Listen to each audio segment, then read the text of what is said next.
Hello and welcome back to another loadout video. Today we're going to be taking a look at the SuperCooling chamber overclock, one of the hardest hitting overclocks in the entire game, definitely one of the hardest hitting for scout. Now, there is only one correct way to build SuperCooling chamber, and that is like this. This is going with the maximum amount of damage, so we are going damage in tier 1, armor breaking in tier 2, damage in tier 3, damage in tier 4, and then stun in tier 5. And the only correct secondary to play this with is the jury-rigged boomstick with double barrel, building it also all for damage. This is the Giga Chad Scout build, and this is the only way that you can play SuperCooling Chamber. If you're playing it any other way, then you are doing it wrong. Not really. No, that's not true at all. This is the meme build. This is the Giga Chad Scout build. It's mainly meant to do really high single target damage and nothing else. It's terrible on ammo. You run through shotgun shells really quick because you only have 26 shotgun shells and you have to fire out 2 every time, so you get 13 shots with the shotgun. They are powerful shots, but only 13. And with this only working on focus shots, yeah, all this ammo is cut in half as well. So it's not super strong, and I wouldn't really recommend building SuperCooling chamber like this if you actually want to use it. So let's switch it to a build that I would recommend, which is still going with some damage for it, because that's really where it excels at. So what SuperCooling chamber does is it increases your focus shot damage substantially. It also gives you enhanced weak spot damage, so when you hit anything in the weak spot, you do even more damage on top of that, which is great. You do get a significant cut in ammo overall though, so you're not very ammo efficient, and this isn't really that good for just picking off regular enemies. It's mostly just used for killing big targets. You also have a slower focus speed, and you cannot move when you're focused in on enemies. So the way that I build it is like this normally, if I actually want to be serious about this and not take it with the Giga Chad Scout build, which can work, but it's definitely a handicap. So for tier 1, we're going with extra ammo. Extra ammo is better than damage. Damage really doesn't matter. You're already hitting really hard on focus shots. You don't need to be hitting that much more, and more ammo just helps out overall. Even with just regular shots, the extra 10 points of damage wouldn't help anyway, at least towards normal enemies, because you can already one-shot headshot grunts on any difficulty with the M1000. In tier 2, we're going with faster focus speed. That just makes it so we can use our focus shots a little bit quicker, which will be nice. You could go with armor breaking here though too. Armor breaking honestly isn't that bad if you just want to be spamming regular shots at normal enemies. In tier 3, we're going with extra focus damage. This is so that we can hit a little bit harder. You could go with larger clip size if you want. Going with extra weak spot damage in tier 4. This just lets us hit big things even harder. You could go with blow through if you're kind of concerned about crowds, but we're going to take a secondary to kind of make up for the lack of crowd control. In tier 5, I'm taking the stun, but any of them in tier 5 are really good, so take whichever one you'd like. Now for a secondary, you should probably take something that is good against crowds. So for the shotgun, there's only a handful of options. I would recommend something like compact shells and just going for full ammo. That way you can have a lot of shells with it. You get 52 with this. That should help you clear up hordes a little bit quicker than normal. Zukovs have more options because basically everything besides probably embedded detonators would be a good choice for this. Embedded detonators is a bit overkill. It's also really good at single target damage, but also cuts down on ammo. So I'd recommend something like minimal magazines, custom casing, or gas recycling, maybe cryo minelets too. And you might want to take this all for ammo, so that way you can just spray this at regular enemies. And then for the crossbow, I would recommend something like bodkin points, which is what we're going to be taking on this mission. You could also go with something like fire bolts or cryo bolts. Those are really good too. I'm also going to be taking the boomerang. This gives us some crowd control too against small things. That way we're not wasting our ammo on swarmers. You could go with something like the IFGs if you want to do massive damage. You could also go with the cryo grenades because they give you pretty good crowd control, or the pheromone canisters. They also give you good crowd control, but I think damage is a little bit more useful. I'm going to be taking this on a Has-5 elimination mission solo, and let's see how good it is. Always aim for the weak spot, at least if you can. You also aren't fully limited to just standing still. Oh, and in solo you can one-shot goo bombers. In multiplayer you can get really close to one-shotting them. So, yeah, take out the big things. Ooh. If you need to throw a couple regular shots at an enemy, you can do that too.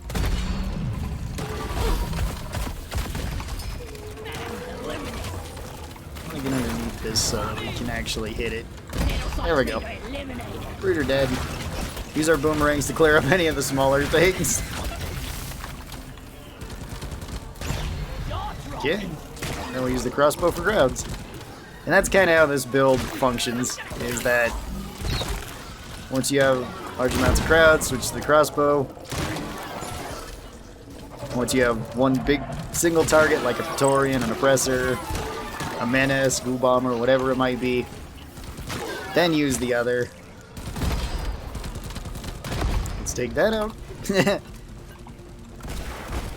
SuperCooling chamber used to be a lot worse than this too.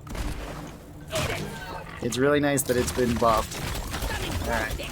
Use up all my boomerangs to clear out all the small stuff. That's okay.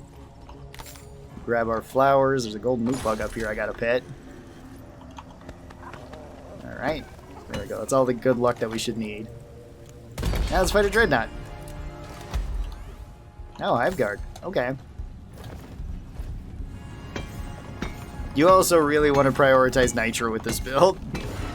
If you don't need to be shooting stuff, probably don't be shooting stuff. Unless you just have an excess of ammo or something. Ollie, over here. Okay, call forth your boys.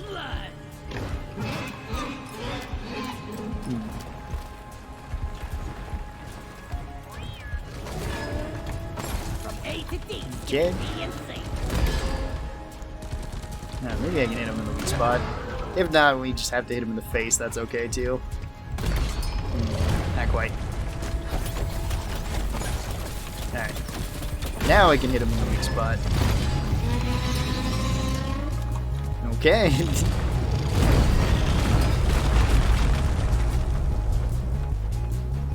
Oh, whoops.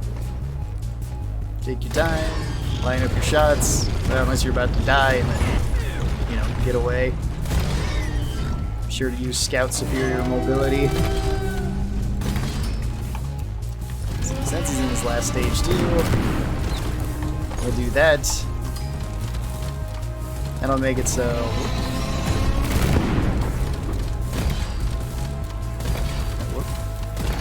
There we go.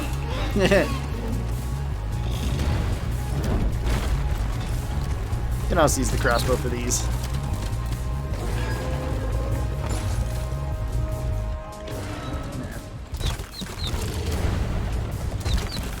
Okay, I can't actually reach that far. Awesome. Go get him, crossbow bolts. Get him, Bosco. Ow.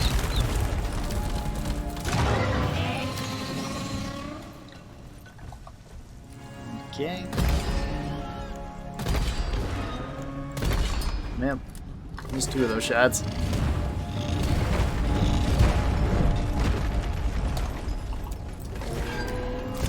Bloody sonnet! And here I just polish my boots. Let's put 2 of these in him.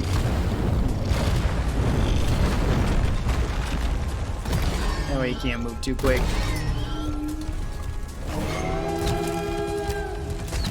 We can also just turn him into a big old bug zapper rubble bug.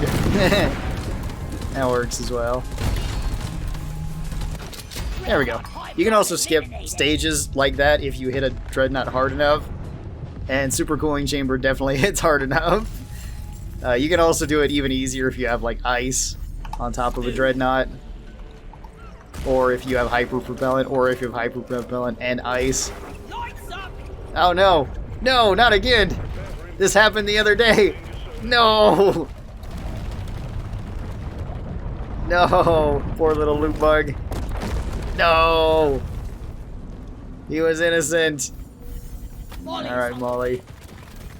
We're gonna honor his last wish and take all of his gold, though. I assume that was his last wish. Oh, there's something else big. Oh, and we're nearly out of ammo. I also have the wrong bolts. Okay. That's fine.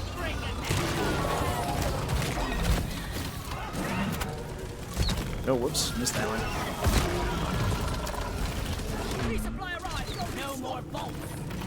Yeah, that wasn't my last bolt of those. Okay, well. Good thing this works the same way on everything. Go away, bugs. I'm smacking a detonator right now. Actually,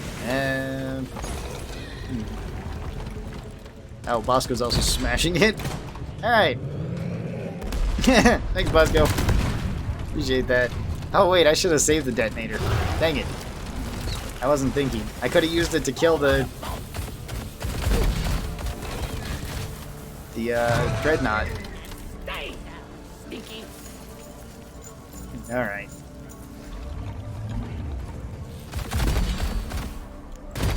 I got the menace too. Ready to kill some more crates. Okay, definitely need 2 of these because I ran through everything. Oh, and it's the regular Dreadnought. We could have easily blown him up with the... Eh. Well, this should have been your grave, Dreadnought. Really should have. Did I actually not stick that to him?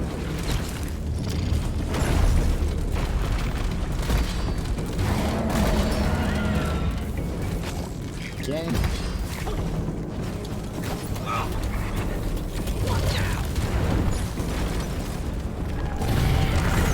Okay. That might hit me. Nope. Okay. Good thing it's really slow in multiplayer. If that was, or solo, if that was multiplayer, I would have died.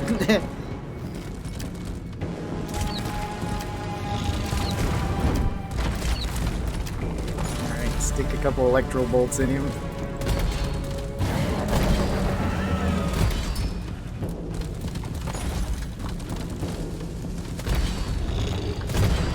There we go. Next stage down. Rinse and repeat. Oops. Not entirely what I meant, but